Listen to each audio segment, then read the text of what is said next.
America deserved 9/11, dude. Fuck it. I'm saying it. We're baying pig, you bloodthirsty, violent pig dog. You are just a trans person.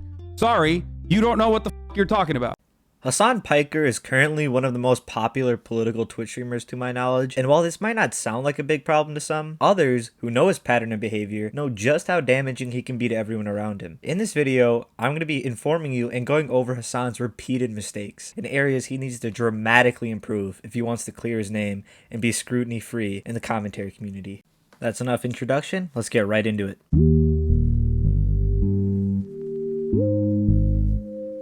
Now, content theft, or as a lot of Twitch streamers like to call it, reaction content, isn't exactly a new thing on Twitch, but I feel like Hasan Piker takes it to a whole new level with the complete disregard for the content he's reacting to. For an example, I'm going to show how a popular streamer known as XQC reacts to content.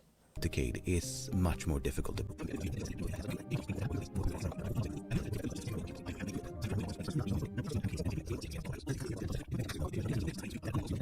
as the daily plots altogether. Makes sense.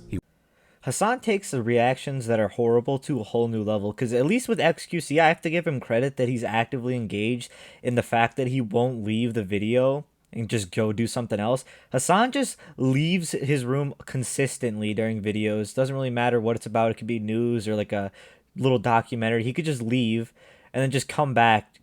He leaves because he's bored or has to go to the bathroom, just doing whatever the fuck he wants to do, and he just uses the video as a way to entertain his fans when he doesn't feel like doing it, which is absolutely disgusting in my opinion. And I'm gonna play a clip from WillyMac's video on his excellent expose series he did on Hasan. If you guys want to have a deeper look into Hasan, watch his expose series. I will link it in the description down below. But here's WillyMac talking about Hasan's reaction content. Hasan recently has admitted that he's broken boundaries when it comes to copyright, but he claims he's making efforts to be better. I myself have absolutely been someone who has broken some of those boundaries, but I usually try to. Which boundaries did you break? One of the things is, I think you'll agree with this as well, is just like, don't leave the video running when you get up 100% to go pee. Yeah, you can't. That's do like that. pretty basic. He's never stopped doing this. He does it multiple times a stream. I have to pee. I'll be back. Hold on, I gotta pee. I'm sorry. National correspondent. I gotta pee. So in a way, go in the coal mines. Stealing content is kind of scummy in my opinion, because there's absolutely no reason for him to even just walk away. Literally just press the space bar, put a little screen saying be right back, or just leave. Moist Critical leaves all the time during his streams to go to the bathroom or get a drink of water. You don't see his fans complaining, right? It's just a small little break. You're gonna be back anyway, so just why leave the video on, bro? Now, this content theft might not seem like a big deal to you guys, but like, as somebody that's made a couple shitty YouTube videos, I can imagine if somebody spends like a month working on a video and Hasan basically, or like one of Hasan's like plug channels gets more views than the original video, that must be so disheartening to the people that are doing that. And it's not like they're blowing up because Hasan reacted to them. Very rarely does that happen. The only case I can think about is a YouTuber known as Tuv. He blew up with Moist Critical reacting to him, but I believe that's because Moist Critical reacted to a lot of his videos like whenever a new one came out, and he kind of just like plugged him because it was a mutual like relationship. Tuv gave him content and Tuv gained subscribers because of it. He became popular. And the problem is Hasan's not doing that. He's literally just reacting to content, walking away, using it as a little tool to kind of just like extend his live stream when he doesn't want to entertain or he needs to go to the bathroom. And it's a very simple like criticism to have against him, but it's also a very simple thing to fix. All he has to do is just be better. He's not even doing the bare minimum like XQC. And yeah, that's enough of this criticism. Let's get on to the next one.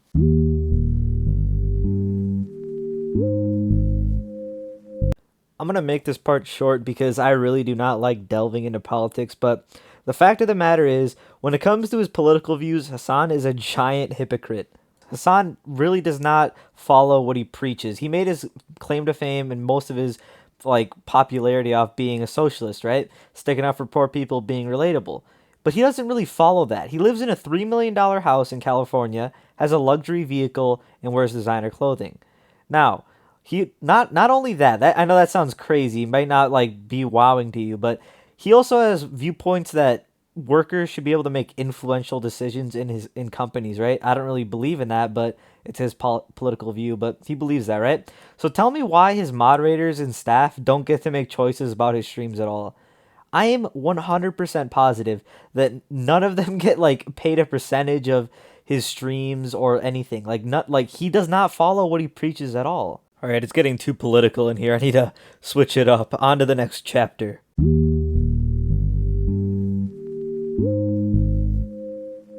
This is probably my most serious gripe with Hasan, because I personally feel that if you have no issue being so toxic towards your supporters, that you just don't deserve to have fans. I'm about to show a clip where Hasan bans a 15-month sub for disagreeing with them once.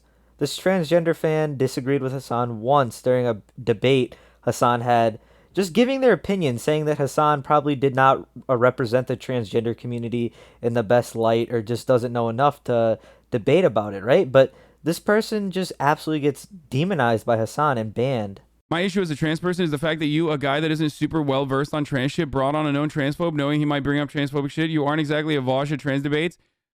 I hope that the rest of your life is as horrible as it is every single day. Okay? There you go. Suck my dick. I despise you. I despise you more than anything else on the planet. You are fucking cancer. Okay? You are cancer in this community, and you're cancer in every community. Suck my dick. Let's read the message real quick, because the way Hasan reacted, it has to be bad past the party stopped, right? So let's read. At Hasan Abi, my issue as a trans person is the fact that you, a guy that isn't super well versed on trans shit, brought a known transphobe knowing he might bring up transphobic shit. You aren't exactly a Vouch at trans debates. You did okay, but I wish you could have read up more on trans shit before having him on. You let him get away with so many convincing anti-trans arguments. I respect the attempt either way, and you definitely changed minds. Just disagreeing with Hasan in a small way, and just like hoping and wishing he would have done better in a debate, is enough to get absolutely villainized and banned from his chat, and I think that is absolutely disgusting. Alright, on to the next critique.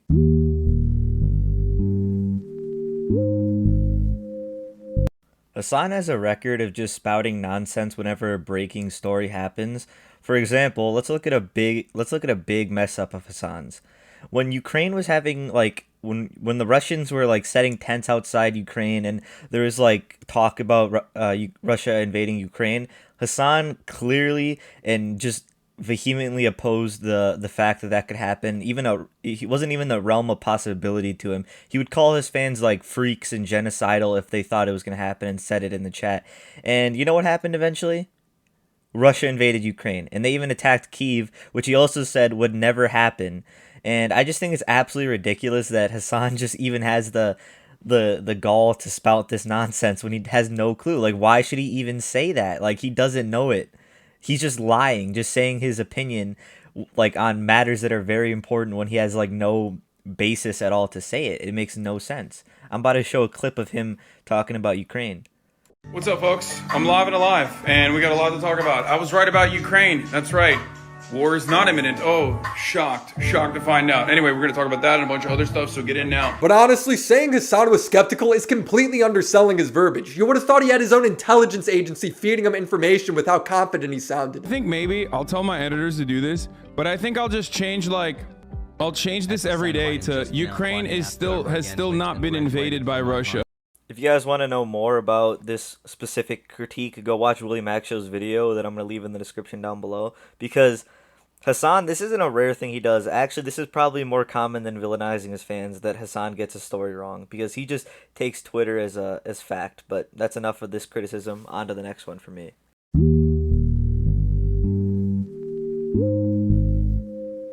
This final chapter is going to be me going down the list of issues Hasan has and the easy fixes he could do for each one. The first issue Hasan has with his content is just his blatant disregard for the videos he's reacting to.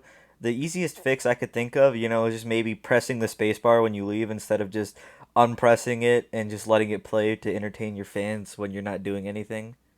My second critique was Hasan pretending to be a socialist when he lives a very rich capitalistic lifestyle, and where he doesn't even, pay his moderators and stuff like he preaches companies should.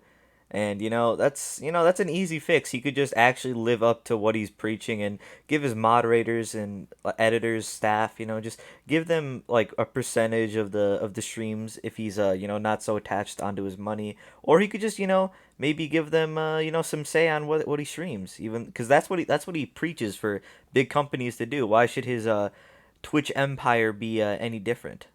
The third chapter in this video is probably the most important one in my eyes. It's his blatant disregard for his fans, the people who are supporting him, giving him money, and the easiest fix I can think of is just not be an asshole to people who are supporting you and making your career viable, because if it wasn't for them, you'd be nothing, Hasan. You would literally be a fucking just retail worker like me, bro. Or that's all you'd be. While being an asshole to your supporters is probably more important to me, a lot of people who are very political think his bad news coverage is very damaging to all of his fans, and I can see that because they come to him for news, and if he's just spouting nonsense, it's very damaging to like everyone. He's just lying about global events, geopolitical conflict, as Hasan likes to say, and yeah, I can see that. And the easiest way to fix this is just, Hasan, literally just wait before info comes out. You're just spouting nonsense from reading tweets. Just wait, bro. Literally just chill. Play games. You're a gaming political commentator. You said you created that trend, didn't you? Even though I think Destiny did, but that's besides the point. Oh, that's enough talking about Hasan. He's already been trashed on by most of the commentary community. Like I said earlier, though, I can't reiterate this enough. If you really want to know about this topic further, watch WillyMacShow's videos. They are excellent. I'm going to leave all of them in the description down below. Oh yeah, and if you made it this far in the video and you don't subscribe, I hope you stub your big toe.